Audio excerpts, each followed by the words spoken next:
Nagarjuna Sagar dam భారతదేశపు అతిపెద్ద మట్టి డ్యామ్లలో ఒకటి మాత్రమే కాదు. ఇది చరిత్ర, పురావస్తు, మతపరమైన గాథలతో కూడిన ఓ అద్భుత స్థలం. అయితే ఈ డ్యామ్ కేవలం ఇంజనీరింగ్ అద్భుతం మాత్రమే కాదు. ఇది మునిగిపోయిన నాగార్జున కొండ పురాతన శిథిలాలతో, బౌద్ధ ధర్మం చరిత్రతో కూడిన మిస్టరీల కేంద్రంగా మారింది. నాగార్జున సాగర్ డ్యామ్ నిర్మించబడడానికి ముందు ఈ ప్రాంతం బౌద్ధ ధర్మానికి పవిత్ర కేంద్రంగా చరిత్ర చెబుతోంది. బౌద్ధ గురువు నాగార్జునుడు ఇక్కడే జీవించారని, ఈ ప్రాంతంలో ప్రాచీన విద్యా కేంద్రాలు, వంశవృక్షాలన్నీ ఉన్నాయని పురావస్తు నిపుణులు చెప్తున్నారు. ఈ ప్రాంతంలో బౌద్ధ కాలానికి చెందిన బంగారు విగ్రహాలు, రత్నాలు, పురాతన గ్రంథాలు దాగి ఉన్నాయనే కథలు ఉన్నాయి. ప్రాచీన రాజులు, సన్యాసులు ఈ నిధిని భద్రపరిచి ఉండొచ్చునని భావిస్తున్నారు. డ్యామ్ నిర్మాణ సమయంలో పలు పురాతన వస్తువులు బయటపడినట్లు రహస్యంగా కథనాలు వినిపించాయి. కానీ భారత ప్రభుత్వం వాటిని బయటకు ప్రకటించలేదని ఊహాగానాలు ఉన్నాయి. ఇప్పటికీ ట్రెజర్ హంటర్స్ ఈ ప్రాంతంలో దాచిపెట్టిన నిధిని వెతికేందుకు ప్రయత్నిస్తున్నారు. డ్యామ్ కింద ఒక పురాతన నగరం ఉండొచ్చునని అనేక మంది చరిత్రకారులు అభిప్రాయపడుతున్నారు. పురాతన శాసనాలు, దేవాలయ శిథిలాలు ఈ ప్రాంతంలో ఉన్నాయని పురావస్తు శాఖ నివేదికలు చెబుతున్నాయి.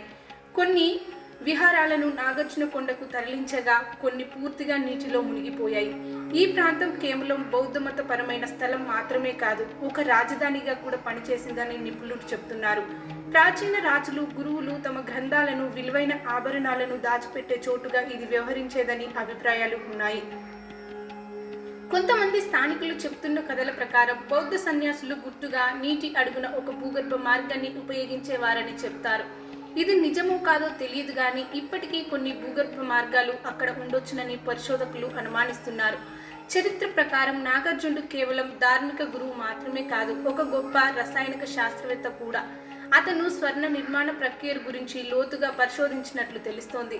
అతని పరిశోధనలు ఇప్పటికీ చాలా మందికి అర్థం కాని మిస్టరీగానే ఉన్నాయి. 1950 కాలంలో ఇంత పెద్ద డ్యామ్ నిర్మించడానికి కావలసిన టెక్నాలజీ ఎలా వచ్చింది? కొన్ని కథల ప్రకారం దీని నిర్మాణంలో విదేశీ శాస్త్రవేత్తలు రహస్య సాంకేతికత ఉపయోగించారని అంటారు. అంతేకాకుండా కొన్ని నిర్మాణ భాగాలు ఇప్పటికీ శక్తివంతంగా ఉండటానికి కారణం అదేనని అంటారు. కొంతమంది స్థానిక మత్స్యకారులు రాత్రి వేళల్లో నీటి అడుగున నుంచి రహస్యమైన శబ్దాలు వినిపిస్తాయని చెప్తున్నారు. ఇవి పురాతన నగర శిథిలాల నుంచి వచ్చే ప్రకృతి శబ్దమా, లేక ఇంకేదైనా రహస్యం ఉందా అనేది ఇంకా తెలియాల్సి ఉంది. 1980 ఏళ్ల నాటి నిజంగా ఉందా? డ్యామ్ కింద బౌద్ధ గ్రంథాలు ఇంకా మిగిలి ఉన్నాయా? పాత నగరం నిజంగా డ్యామ్ కింద ఉంది అంటే దాడిని గుర్తించేందుకు కొత్త టెక్నాలజీ ఉపయోగించగలమా? ఈ ప్రశ్నలకు ఇంకా ఖచ్చితమైన సమాధానాలు లేవు. కానీ నాగార్జున సాగర్ డ్యామ్ కేవలం నీటి నిల్వకు మాత్రమే ఉపయోగపడే నిర్మాణం కాదు. ఇది చరిత్రను కడుపులో దాచుకున్న ఒక గొప్ప మిస్టరీ ప్రదేశం. నాగార్జున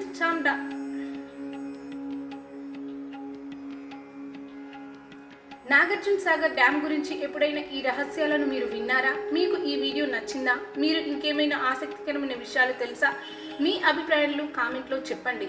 ఇలాంటి వీడియోస్ కోసం ఇప్పుడే ఈ ఛానల్ని సబ్స్క్రైబ్ చేయండి. మరిన్ని ఆసక్తికరమైన కథనాల కోసం మా ఛానల్ని చూస్తూనే ఉండండి.